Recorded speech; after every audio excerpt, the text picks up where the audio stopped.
Hello there.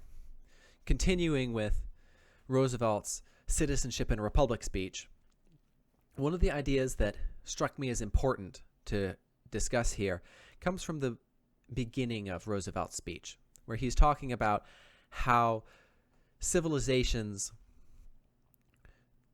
adapt to their environments. And since civilizations are built up of people, we can sort of extrapolate this to say how people adapt to their environments and how there are needs for different types of people at different times. And I think that this has an important lesson for us in determining how we can have a meaningful life and how we can have a fulfilling life. Let's go straight into what Roosevelt said. To conquer a continent, to tame the shaggy roughness of wild nature, means grim warfare.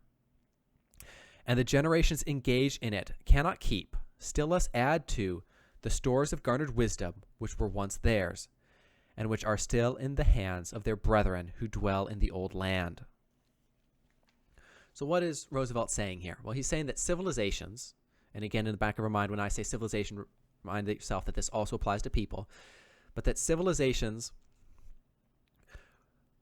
and using Roosevelt's example of the old world, when people left the old world to move to the new world, they were leaving a place of security where their, psychologically speaking, using Maslow's terms, their basic needs were met. So food, water, shelter, security, those were being met. And they were able to devote more of their energy and more of their time to the higher level needs, such as love and belongingness or self-actualization, that sort of academic level of Maslow's hierarchy. And that as we moved to the new world, we lost all of that security. We went back to having to figure out where our food would come from, where our water would come from, were we safe from the people already on that continent, where would we live, how would we sustain our families, and how all of this ties together is that Roosevelt is saying that when we're in this type of situation where we're trying to survive, the skills that we need are not the same as those of when we are secure. He continues this idea in the next sentence. It really reinforces it. He says, to conquer the wilderness means to wrest victory from the same hostile forces with which mankind struggled in the immemorial infancy of our race.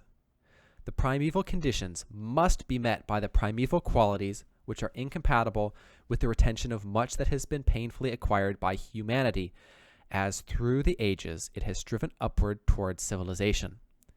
In conditions so primitive, there can be but a primitive culture. At first, only the rudest school can be established, for no others would meet the needs of the hard-driven, sinewy folk who thrust forward the frontier in the teeth of savage men and savage nature. And many years elapse before any of these schools can develop into seats of higher learning and broader culture.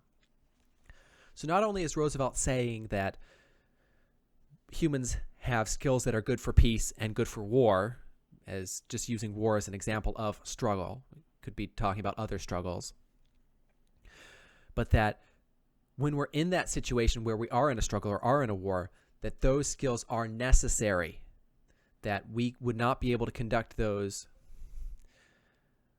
activities without these traits, these abilities, and that what is suited to peace is not necessarily suited to war, that we see that because we're losing all that knowledge we had from the bastions of higher learning in the old world to really focus on the grit and determination that will allow us to survive in the new world.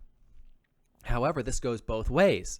We see Roosevelt continued in his next paragraph. The pioneer days pass.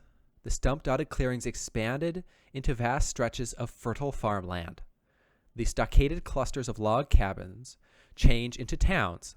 The hunters of game, the fellers of trees, the rude frontier traders and tillers of the soil, the men who wander all their lives long through the wilderness as the heralds and harbingers of an oncoming civilization, themselves vanish before the civilization for which they have prepared the way.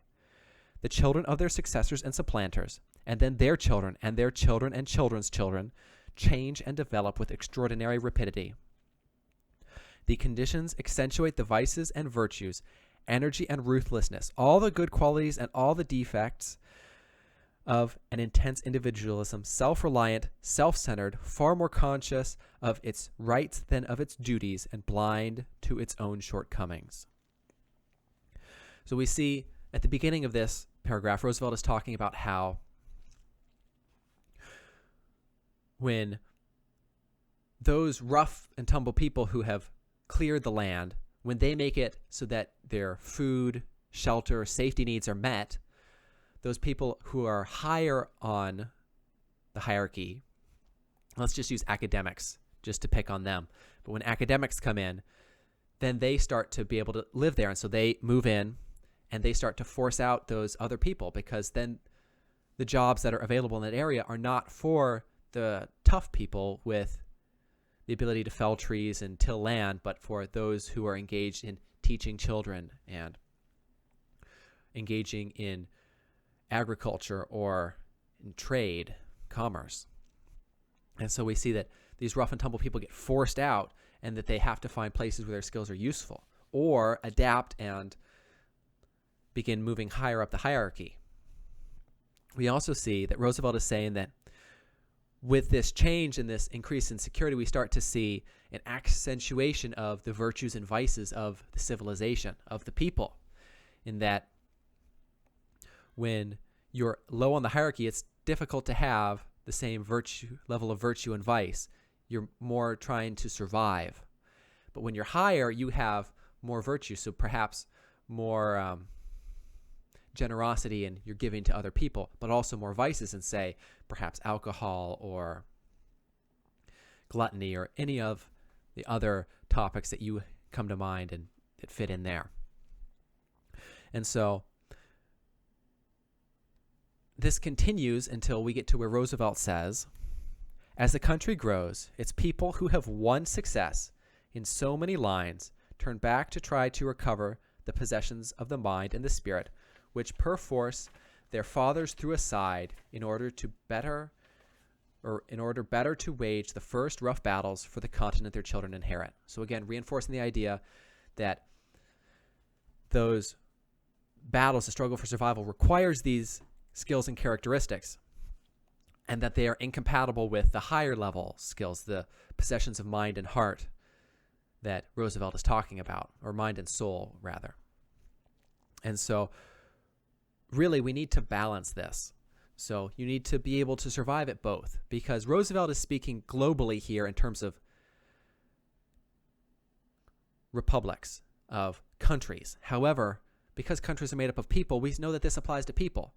And while we may experience a period of peace where our nation never goes to war, we can still end up on the lower levels of the hierarchy. We don't have to have a World War II rationing of everything that's going on, of all our materials and everything going to the war effort instead of consumer goods to move lower in the hierarchy.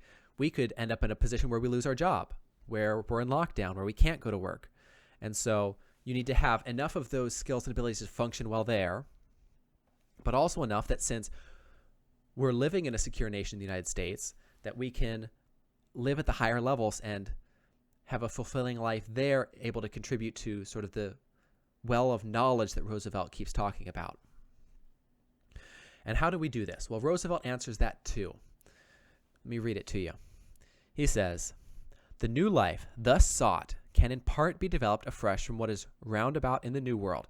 So really he's saying, you can develop some of this on your own, just from your experiences and where you are and what you have access to.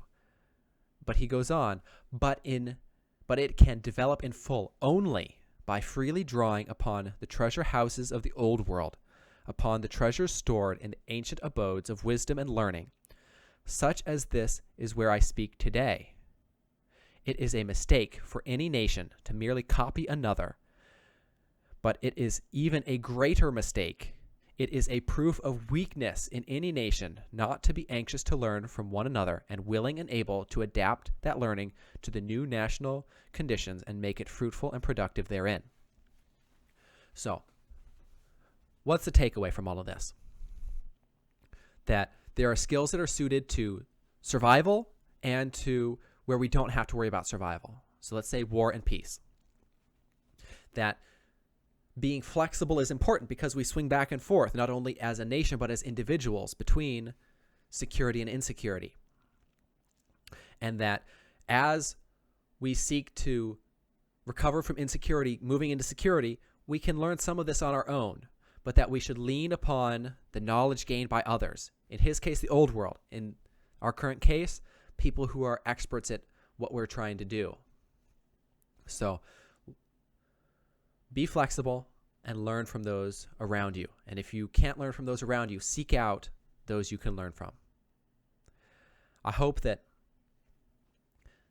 this strikes you as it struck me, and that it can help you as you prepare for a life leaving college or wherever you happen to be. Until next time, cheers.